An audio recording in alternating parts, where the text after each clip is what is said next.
मित्रों, प्रेम एक ऐसा एहसास है जिसे सिर्फ महसूस किया जा सकता है और प्रेम ही है जो एक इंसान को दूसरे इंसान से मजबूती के साथ जोड़े रखता है। जय श्री कृष्ण मित्रों, फिर एक बार बहुत बहुत हार्दिक स्वागत है आप सभी का। आज हम बात करेंगे धनु राशि के मई महीने के प्रेम संबंध और वैवाहिक संबंध के राशिफल की और अंत में उपाय की चर्चा भी करेंगे। इसलिए वीडियो को पूरा अंत तक देखें व सुने, तभी आप धनु राशि वालों के प्रेम संबंध और वैवाहिक संबंध के मई महीने के राशिफल की पूरी जानकारी प्राप्त कर पाएंगे। ये राशिफल चंद्र राशि पर आधारित है, यानी मून साइन पर। जिन लोगों को अपनी राशि नहीं पता है वो लोग अपनी जन्म कुंडली में ये देख लें कि चंद्रमा उनकी किस राशि में है। जिस राशि में चंद्रमा है वही उनकी राशि है। जिनके पास जन्म कुंडली नहीं है वो अपने नाम के पहले अक्षर से अपनी नाम राशि जान सकते हैं और ये राशिफल अपनी नाम राशि से देख व सुन सकते हैं। तो चलिए मित्रों, शुरू करते हैं। सबसे पहले धनु राशि वालों के प्रेम संबंधों की बात करेंगे। धनु राशि वालों के प्रेम संबंधों की बात करें मई के महीने की, तो प्रेम संबंधों में अगर हम देखें तो पंचम भाव के स्वामी मंगल हैं और मंगल का जो गोचर है वो 10 मई से कर्क राशि में अष्टम भाव में होगा। इससे पहले वो सप्तम भाव में मिथुन राशि में रहेंगे। और सूर्य जो है आपके जो भाग्य भाव के स्वामी है 15 मई से वृषभ राशि में यानी कि छठे भाव में रहेंगे। इससे पहले मेष राशि में पंचम भाव में ही गोचर में रहेंगे। और बुध पूरा महीना मेष राशि में पंचम भाव में रहेंगे, जो कि आपके दसम भाव के और सप्तम भाव के स्वामी हैं। और गुरुदेव भी मेष राशि में रहेंगे, जो कि आपके राशि स्वामी हैं और चौथे भाव के स्वामी हैं। और शुक्र जो है 2 मई से मिथुन में जाएंगे, 30 मई से कर्क में जाएंगे। तो शुक्र का जो गोचर है, जो कि आपके आय भाव के स्वामी और छठे भाव के स्वामी हैं, उनका ज़्यादातर समय मई के महीने में सप्तम भाव में ही गोचर है।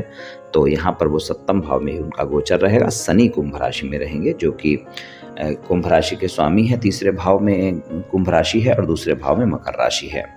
राहु मेष राशि में रहेंगे पंचम भाव में, केतु तुला राशि में रहेंगे। चंद्रमा का गोचर सभी राशियों में होगा, पूरे महीने में सभी राशियों में गोचर कर लेंगे। इस तरह की कुछ ग्रह गोचर स्थिति रहेगी धनु राशि वालों के लिए मई के महीने में। चलिए प्रेम संबंधों की बात करते हैं। तो प्रेम संबंधों में धनु राशि वालों को मिले जुले परिणाम देखने को मिलेंगे। मई के महीने में राहु का गोचर पंचम भाव में बना हुआ है। गलतफहमियां आपके प्रेम संबंधों में पीछा नहीं छोड़ेंगी, इस बात का आप ध्यान रखकर चलें। तो गलतफहमियों से बचकर रहें, इस बात का ध्यान रखें।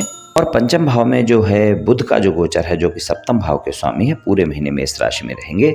तो प्रेम संबंधों में मधुरता भी रहेगी और आप देखेंगे कि प्रेम संबंधों में गलतफहमियां भी रहेंगी, दोनों बातें रहेंगी।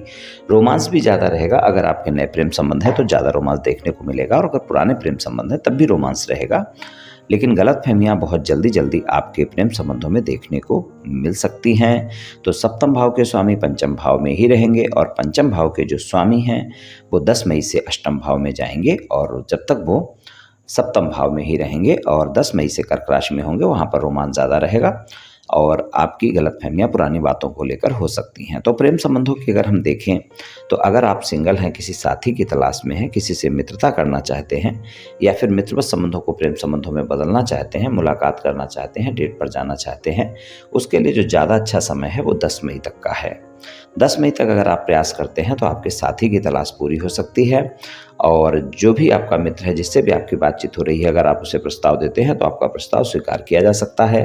लेकिन काफ़ी ईमानदारी के साथ आपको ये कार्य करना होगा, यानी कि आपको अपने साथी को प्रस्ताव देना होगा, तभी आपका साथी आपके जीवन में आएगा। तो सिंगल लोगों के लिए 10 मई तक का समय ज़्यादा बेहतर है जब आप प्रस्ताव दे सकते हैं। और 10 मई के बाद का समय उतना बेहतर नहीं है। वहाँ पर अगर आप प्रस्ताव देते हैं तो बहुत ही धैर्य और संयम का परिचय देना होगा, तभी आपका साथी आपके साथ संबंधों में आ सकता है, यानी कि आपकी मित्रता स्वीकार कर सकता है, आपका प्रस्ताव स्वीकार कर सकता है। और जिन लोगों की नो कॉन्टैक्ट सिचुएशन चल रही है प्रेम संबंधों में, यानी आपके प्रेम संबंध पहले थे लेकिन आजकल आपकी नो कॉन्टैक्ट सिचुएशन चल रही है, आपके साथी से बातचीत नहीं हो पा रही है और आप इस बात को लेकर परेशान हैं, आप चाहते हैं कि आपका साथी दोबारा से संबंधों में आए, तो उनके लिए भी 10 मई तक का समय ज़्यादा बेहतर है। 10 मई के बाद उतने अच्छे परिणाम आपको देखने को नहीं मिलेंगे। वहाँ पर आपको ज़्यादा प्रयास करना होगा, तभी आपकी no contact situation contact situation में बदलेगी। आपको अपने साथी को ज़्यादा मनाना होगा और 10 मई तक अगर आप प्रयास करते हैं तो आसानी से आपकी बातचीत बन सकती है। लेकिन जिन बातों को लेकर भी वाद विवाद हुआ है उनको स्पष्टता से सुलझाना होगा, तभी आपकी बातचीत बन पाएगी। डायरेक्ट बात करें, किसी तीसरे व्यक्ति की एंट्री ना दें, वरना वहाँ पर आपको अच्छे परिणाम नहीं मिलेंगे। और अगर प्रेम संबंध पहले से हैं, आप उन्हें विवाह संबंधों में बदलना चाहते हैं, तो वहाँ पर भी अगर देखें तो मई का महीना बेहतर है, लेकिन आप इस बात का ध्यान रखकर चलें कि वहाँ पर आपको अपने साथी को मनाना होगा, परिवार को मनाना होगा, लेकिन शंकाओं से बचना होगा, गलतफ़हमियाँ नहीं होनी चाहिए। इस बात का ध्यान रखेंगे तभी आपको अच्छे परिणाम मिल पाएंगे। अगर प्रेम संबंधों को विवाह संबंधों में बदलना चाहते हैं तो वहाँ पर भी 10 मई तक का समय ज़्यादा बेहतर है, जब आप अपने साथी को मना सकते हैं, परिवार को मना सकते हैं। और अगर आपका साथी धनु राशि का है, मेष राशि का है या फिर सिंह राशि का है तो आप देखेंगे कि प्रेम संबंधों में ज़्यादा अच्छे परिणाम आपको देखने को मिलेंगे। वैवाहिक संबंधों की अगर हम बात करें तो सप्तम भाव के स्वामी जो बुध हैं उनका पंचम भाव में गोचर है, पूरे महीने वहीं पर हैं। अच्छा गोचर है, लेकिन राहु के साथ युति है, तो वैवाहिक संबंधों में भी थोड़ी बहुत गलतफहमियां अवश्य ही हो सकती हैं, तो गलतफहमियों से बचकर रहना होगा। और अगर आपके जीवन साथी के साथ किसी भी प्रकार का कोई भी वाद विवाद चल रहा है और आप उसे समाप्त करना चाहते हैं, 10 मई तक का समय ज़्यादा बेहतर है, लेकिन क्रोध से बचकर रहना होगा, इस बात का ध्यान रखना होगा, तभी आपके वाद विवाद समाप्त हो पाएंगे। और शंकाओं से बचना होगा और आप अपने जीवन साथी को धैर्य और संयम के साथ मनाएंगे, तभी आपकी बातचीत बन पाएगी और आपके वैवाहिक संबंध सामान्य हो पाएंगे। ससुराल पक्ष के लोगों के साथ बातचीत करते वक्त वाणी पर संयम रखना आवश्यक होगा। खासकर 10 मई से 31 मई तक का ऐसा समय होगा जब ससुराल पक्ष के लोगों के साथ अगर कोई भी बातचीत होती है तो वो छोटी छोटी बातें बड़ी हो सकती हैं, वहाँ पर ध्यान रखने की आवश्यकता होगी। हालांकि वैवाहिक संबंधों में रोमांटिक समय रहेगा। अपने जीवन साथी के सामने भी आप ससुराल पक्ष के लोगों के बारे में टीका टिप्पणी करने से बचें। अगर आप अपने ससुराल पक्ष के लोगों के बारे में कोई भी टीका टिप्पणी अपने जीवन साथी के सामने करते हैं तो आपके जीवन साथी से संबंध अच्छे नहीं रहेंगे और वहाँ पर भी वाद विवाद देखने को मिलेगा।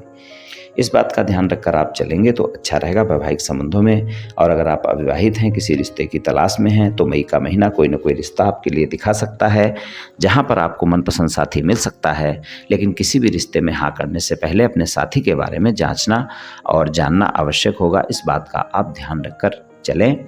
और अविवाहित लोगों के लिए भी मई का महीना अच्छा रहेगा, वहाँ पर भी आपको अच्छे परिणाम मिल सकते हैं और जीवन साथी के साथ संबंध आपके मधुर रह सकते हैं। कोई ना कोई यात्रा भी आपकी मई के महीने में हो सकती है और वो यात्रा लाभदायक होगी। वैवाहिक संबंधों में छोटी छोटी बातों को बड़ा करने से बचना होगा।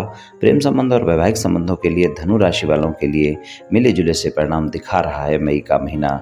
उपाय की अगर हम बात करें तो आपको गुरुवार वाले दिन किसी गरीब ब्राह्मण को भोजन का दान करना चाहिए। और ये काम अगर आप ना कर सकें तो मंदिर में पुजारी को चने की दाल का दान कर दें, आपको काफ़ी लाभ देखने को मिलेगा। इनमें से जो भी उपाय आप कर सकते हैं कर लें मित्रों, निश्चित ही आपको लाभ मिलने वाला है। तो मित्रों, आज मैंने आपसे धनु राशि वालों के मई महीने के प्रेम संबंध और वैवाहिक संबंध के राशिफल के बारे में कुछ चर्चा की। ये राशिफल सामान्य राशिफल है, ये सभी जातकों पर पूर्ण रूप से प्रभावी होगा ऐसा संभव नहीं है, क्योंकि आपकी जन्म कुंडली पर भी बहुत कुछ निर्भर करता है। आप सभी स्वस्थ रहें, आयुष्मान रहें, धनवान रहें, ऐसी मेरी श्री कृष्ण भगवान से प्रार्थना है। जय श्री कृष्ण।